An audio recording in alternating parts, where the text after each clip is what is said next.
Hier komen de hokjes te staan. Fjouwer op een regen.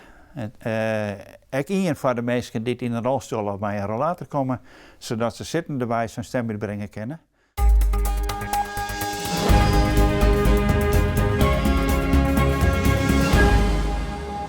Voor het 8e jaar op Riegen zit de Hurdegariepster Harm Schrijber naar de verkiezings op het stembureau.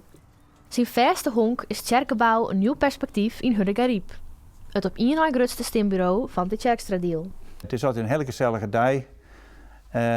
Vooral het tellen van de stemmen op jongtijd is altijd een heel gezellige gebeuren. Maar het gaat natuurlijk ergens om. Hè? Het is natuurlijk de basis van onze democratie.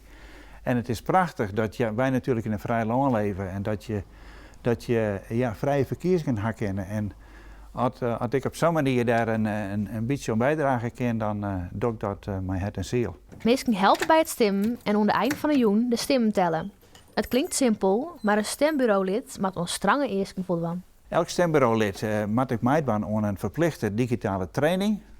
Moet ik een toets aanlezen om te zien dat hij alle vraagstukken goed kent.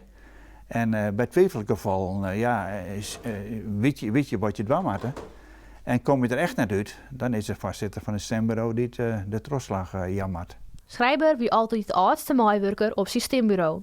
Maar hij merkt dat de gemiddelde leeftijd hield iets meer omleeg gaat. Al de jaren komen er heel iets meer jongeren aan die het helpen willen bij dit democratische proces. En dat is natuurlijk prachtig. Ik ben een man van de listjes en van de cijfertjes. Dus ik hou er altijd bij van hoeveel mensen al op het hele oren hier al best binnen te stemmen. En dat is ook mooi. Kun je altijd vergelijken met de vorige keren. Kun je het vergelijken met de Tweede Kamerverkiezingen. Nu zitten we dan van de gemeenteraad. Ik verwacht je nou een opkomst van zeg maar tussen de 50% en 60%.